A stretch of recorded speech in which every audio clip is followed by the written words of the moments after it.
Hello दोस्तों, तो आज हम एक छोटे से वीडियो में बातचीत पाठ का पूरा ये सारांश करने वाले हैं। आप लोगों को ये वीडियो बहुत ही रोमांच लगेगा। आइए बात करते हैं। पहले हम बात करेंगे बालकृष्ण भट्ट, जो कि बातचीत पाठ के लेखक है। उसका जन्म कब हुआ था?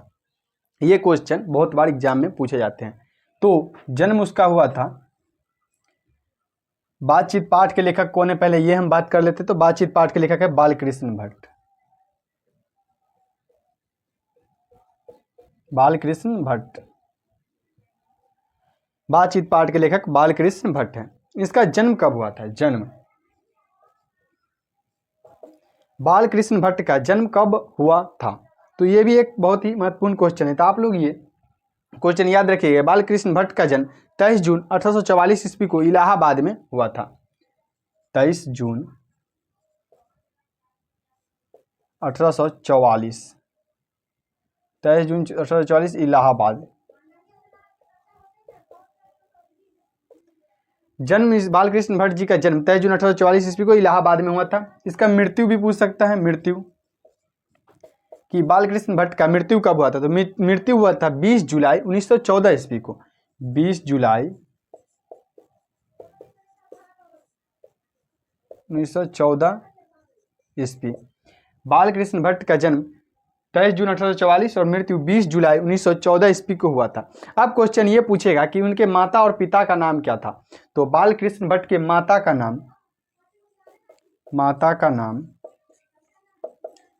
का नाम हुआ पार्वती देवी। पार्वती देवी। उसके बालकृष्ण भट्ट के माता का नाम था पार्वती देवी। अब क्वेश्चन आएगा कि उसके पिता का नाम क्या था? तो पिता का नाम बालकृष्ण भट्ट के पिताजी का नाम था बेनी प्रसाद भट्ट।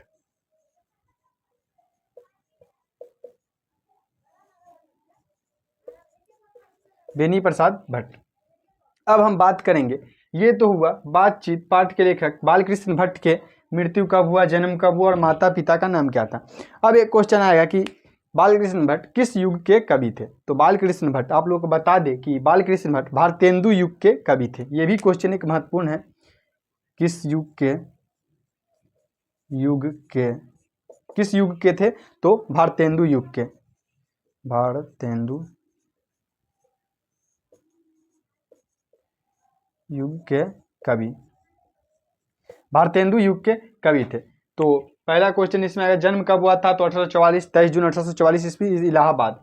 मृत्यु 20 जुलाई 1914 ईस्वी।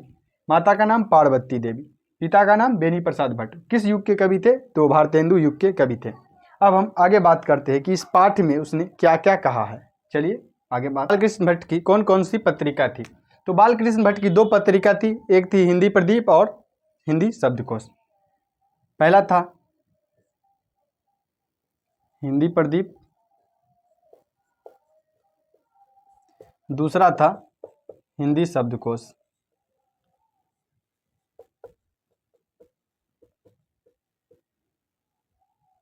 बालकृष्ण भट्ट की दो पत्रिका थी। पहला था हिंदी प्रदीप और दूसरा था हिंदी शब्दकोश। अब हम बात करते हैं कि इस पाठ में क्या क्या है। बातचीत पाठ एक निबंध है, मतलब ये ललित निबंध है जो बालकृष्ण भट्ट के द्वारा लिखा गया है। इसमें बातचीत के बारे में दिखाया गया है कि अगर हम में वाक शक्ति ना होती तो हमें ये सृष्टि गूंगी प्रतीत होती। बातचीत करने की शैली को क्या कहते हैं, यूरोप में बातचीत करने की कला को क्या कहते हैं, और कि दो लोगों के बीच के बातचीत को क्या कहते हैं, चार लोगों के बातचीत के बीच को क्या कहते हैं, अपने आप से बात करना सबसे अच्छा बात होता है। ये सब इसी में है। अब हम बात करते हैं कि यूरोप में कि बातचीत के माध्यम से लेखक क्या बताना चाहते हैं। तो बातचीत के माध्यम से लेखक बताना चाहते हैं बातचीत की शैली। बातचीत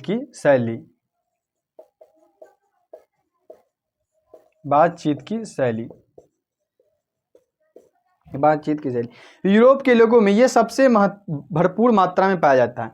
यूरोप के लोगों में आर्ट ऑफ कन्वर्सेशन नाम की बातचीत की शैली पाया जाता है, जिससे वो किसी भी लोग को पल भर में मोह माया में ला सकता है। मतलब कि वो मोह सकता है, किसी भी व्यक्ति को कुछ भी कहेगा वो जल्दी मान लेगा।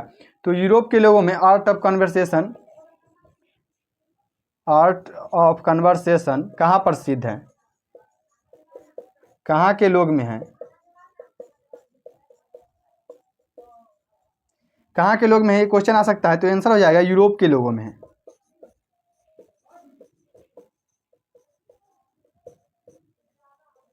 यूरोप के लोगों में आर्ट ऑफ कन्वर्सेशन नाम की कला है। अब हम बात करेंगे कि बातचीत करने का सबसे उत्तम तरीका क्या है। ये आप लोग याद रखिएगा कि आर्ट ऑफ कन्वर्सेशन कहाँ के लोगों में प्रसिद्ध है, तो आर्ट ऑफ कन्वर्सेशन यूरोप के लोगों में प्रसिद्ध है। अब हम बात करेंगे बातचीत करने का सबसे उत्तम तरीका क्या है। तो बातचीत करने का सबसे उत्तम तरीका है अवाक होकर अपने आप से बात करना। अवाक होकर अपने आप से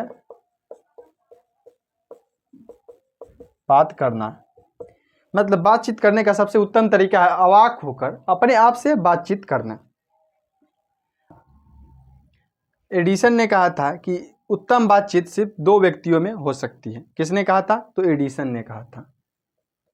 एडिसन, केवल 2 व्यक्तियों में।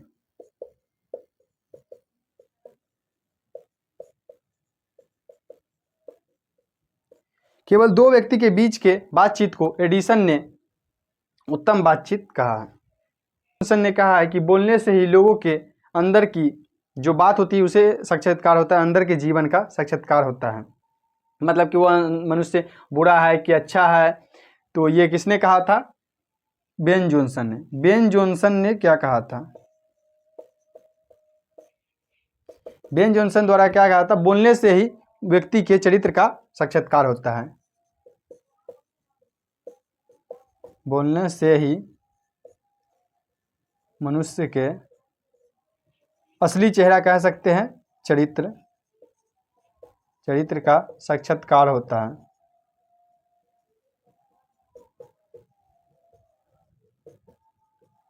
बेन जॉनसन ने कहा था कि कोई भी व्यक्ति कैसा है नहीं है वह बोलने से ही उसके रूप का पता चलेगा। अब हम बात करते हैं कि रॉबिन्सन क्रूसो, इस पाठ में एक रॉबिन्सन क्रूसो नामक व्यक्ति का बात है, कितने वर्षों तक किसी मनुष्य का आवाज़ नहीं सुना था। तो वो 16 वर्षों तक जंगलों में रह करके किसी भी लोगों का बातचीत आवाज़ नहीं सुना था। वो मानो ऐसा प्रतीत हो गया तो वो जैसे किसी दूसरी दुनिया में आ गया हो, ऐसा उसे लगा था जब वो 16 वर्षों के बाद अपना मुंह खोला था। अब एक ये क्वेश्चन आता है कि किस से पहले जो गीत गाया जाता है उसे क्या कहते हैं? तो उसे नंदी पाठ कहते हैं। तो ये था बातचीत पाठ का सारांश। आप लोगों को ये छोटा सा वीडियो कैसा लगा? अच्छा लगा तो लाइक कीजिएगा, शेयर कीजिएगा और सब्सक्राइब करिएगा ताकि ऐसे ही वीडियो और आप तक पहुंच सके। धन्यवाद।